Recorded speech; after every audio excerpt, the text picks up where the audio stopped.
Assalamualaikum warahmatullahi wabarakatuh. Selamat datang di channel Kabar CPNS P3K Kesehatan. Semoga teman sejawat dilindungi oleh Tuhan Yang Maha Esa. Teman sejawat yang baru tahu channel ini, silakan subscribe dan bunyikan tombol loncengnya agar tidak ketinggalan informasi tentang kabar CPNS dan P3K yang terbaru. Oke teman-temanku sekalian yang berbahagia, ini ada sebuah informasi teman-teman ya. Dari berita soloraya.com, permasalahan tenaga honorer hingga kini belum juga usai teman-teman ya. Memang sudah banyak tentang permasalahan seperti ini teman-teman ya. Jadi memang dari Menpan RB, DPR dan lain sebagainya itu sudah mengadakan rapat, apeksi, apkasi dan lain sebagainya. Jadi ini mungkin muaranya nanti kemungkinan antara Mei dan Juni teman-teman ya. Nah, Mei dan Juni ini sudah final bagaimana permasalahan honorer ini akan selesai apa tidak. Nah, itu teman-teman ya. Karena sudah beberapa kali sudah ada rapat, kemudian dari apeksi, apkasi ya. Kemudian ada dari DPR RI yang terbaru lah, itu juga semuanya sudah memberikan arahan. Nah, nantinya tinggal memutuskan ya dari Menpan RB bagaimana untuk tindak lanjut tenaga honorer ini teman-teman ya. Ada opsi-opsi yang banyak sekali sudah ada, jadi tinggal memilih saja Menpan RB ya dan stakeholder yang lain yang berperan. Nah, nantinya akan bagaimana menjadikan nasib honorer ini seperti apa untuk tahun 2023 ini. Kita tunggu saja teman-teman ya. Nah, ini ada berita seperti ini, coba kita baca dulu. Pemerintah baik itu DPR maupun Kemenpan RB terus mencari rumusan terbaik agar honorer bisa lebih sejahtera teman-teman ya. Salah satu cara membuat tenaga honorer lebih sejahtera adalah dengan melakukan pengangkatan menjadi pegawai P3K. Secara ekonomi, pegawai ASN P3K akan lebih terjamin dari status honorer, teman-teman. Nah, kemudian pemerintah memang membuka rekrutmen P3K setiap tahun. Ya, kesempatan ini menjadi jalan emas bagi tenaga honorer yang ingin menjadi ASN. Ada gaji dan beragam tunjangan yang bisa meningkatkan taraf hidupnya, teman-teman. Ya, jadi memang untuk milenial ini masih banyak yang pengen menjadi P3K dan PNS teman-teman ya, eranya masih pengen menjadi pegawai. Nantinya honorer peserta seleksi P3K diharuskan memenuhi nilai ambang batas atau lolos passing grade untuk bisa diangkat menjadi pegawai P3K teman-teman ya. Jadi nanti tetap ada tes dan nantinya harus sesuai dengan passing grade ya. Jadi atau ambang batas. Di samping itu, formasi penerimaan pegawai P3K ya, tidak lebih banyak dari jumlah tenaga honorer yang ada di Indonesia. Dengan formasi yang sedikit, persaingan honorer untuk diangkat P3K menjadi lebih ketat, teman-teman. Selain itu, penyelesaian tenaga honorer soal nilai ambang batas P3K turut menjadi sorotan DPR dalam hal ini Komisi 2, teman-teman ya. Nah, jadi sorotan Komisi 2 ya, Wakil Ketua Komisi 2 DPR RI Yanuar Prihatin mengungkapkan banyak yang mengeluh soal penetapan nilai ambang batas penerimaan P3K. Nah, jadi memang banyak yang mengeluh untuk nilai ambang batas ya. Lantaran nilai ambang batas dianggap terlalu tinggi, banyak pelamar atau honorer yang tidak lolos passing grade sehingga perlu kembali bersaing untuk mendapatkan formasi P3K di tahun berikutnya, teman-teman ya. Sulitnya lolos passing grade pada seleksi P3K dan formasi yang terbatas membuat banyak honorer menjadi kurang beruntung dengan kesempatan yang diberikan. Jadi untuk tahun 2022 kemarin itu mungkin banyak yang tidak lolos passing grade. Nah, sehingga belum bisa bersaing ya, belum bisa bersaing untuk mendapatkan formasi P3K. Nah, mudah-mudahan untuk formasi yang tahun 2023 ini bisa sangat mudah untuk P3K, khususnya untuk tenaga honorer yang lebih tua teman-teman ya, yang lebih gaptek. Nah, itu juga bisa teman-teman ya, mudah-mudahan lolos untuk tahun ini. Nah, coba kita lihat untuk nilai ambang batas ya teman-teman ya, untuk P3K guru dan non-guru 2022 teman-teman ya. Nah, ini untuk P3K guru ya, seleksi kompetensi, ada nilai kumulatif, nilai ambang batas, nilai ambang batas kategori 2, nilai ambang batas kategori 3. Kalau guru ada P1, P2, P3 teman-teman ya. Jadi ini ada sendiri-sendiri. Nah, coba kita telaah teman-teman ya. Nah, ini untuk nilai kumulatif seleksi kompetensi sejumlah 500 ya teman-teman ya. Nah, ini nilai ambang sesuai satuan pendidikan. Nah, ini untuk P1.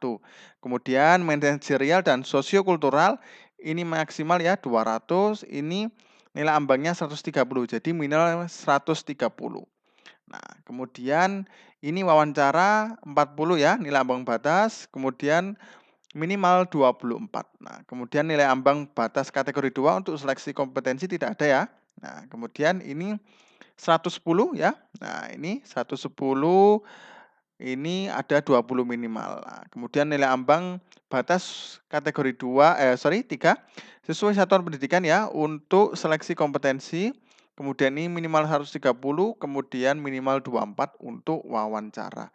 Nah, ini 3 ini teman-teman ya. Jadi memang untuk seleksi ya, itu memang ada ambang batas. Nah, ini masih ada yang mengeluh bahwasanya ambang batasnya masih tinggi teman-teman ya. Ya, jadi memang untuk yang honorer yang sudah lama itu juga kasihan ya.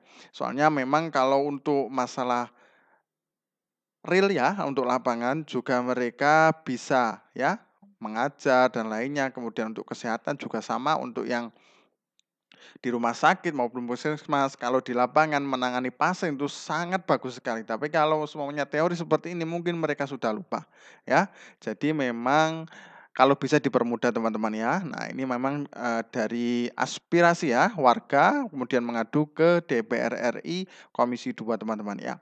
Nah, untuk P3K non guru ya, selain guru ini untuk teknis ya, minimal jumlah soalnya 90, manajerial 25, sosial kultural 20, wawancara 10, totalnya 145. Nah, ini.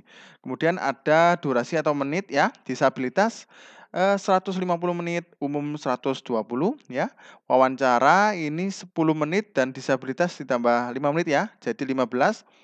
Kemudian umum ya untuk durasi di totalnya 145 menit, yang ini 165 menit. Jadi selisihnya berapa ini teman-teman ya? Nah, ini sekitar 20 menitan. Nah, jadi ada beda ya teman-teman ya untuk umum dan disabilitas. Nah, kemudian nilai ambang batas ya. Nilai ambang batas sesuai jabatan minimal 200 ya untuk teknis, manajerial, sosiokultural ya. Nah, ini minimal 200. Batasnya ini teman-teman ya. Nah, ini kemudian ini wawancara 24 ya. Nah, ini teman-teman. Nilai kumulatif maksimal ya 450. Kemudian ini manajerial, ini 200, kemudian wawancara ya 40. Nah, ini total 690. Ini kalau sudah betul semua teman-teman ya. Nah, ini untuk teknis, ini tidak ada ini teman-teman ya, tidak ada batasnya. Soalnya memang kalau untuk nakes kemarin harus ada STR ya, kecuali administrasi kesehatan itu tidak bisa. Jadi kalau ada STR, nilai ambang batas untuk teknis ya, teknis itu intinya kalau soalnya perawat ya soalnya perawat, kalau bidan soalnya bidan, kalau farmasi ya soalnya farmasi seperti itu. Itu namanya teknis. Nah, ini teknis ini nantinya setelah jenengan mengerjakan soal tidak ada ambang batas, terserah itu ya, tidak ada minimal. Tapi yang lainnya manajerial, sosiokultural, wawancara, nah itu ada ambang batas. Nah, seperti itu teman-teman ya. Jadi ini yang dikeluhkan, jadi mungkin nantinya akan dipermudah. Mudah-mudahan teman-teman ya. Nah, kondisi ini tentu membuat tenaga honorer yang sudah lama mengabdi, nah ini teman-teman ya, jadi memang yang lama ini juga susah untuk mengerjakan soal dan gaptek ya teman-teman ya, mohon maaf. Menjadi keberatan bersaing dengan non-ASN lain yang lebih mudah. Nah, dari segi usia namun bisa lebih mudah lolos. Nah, seperti itu teman-teman ya. Maka dari itu, Komisi 2 DPR RI minta agar Kementerian PNRB bisa menyelesaikan tenaga honorer dengan jalan yang terbaik.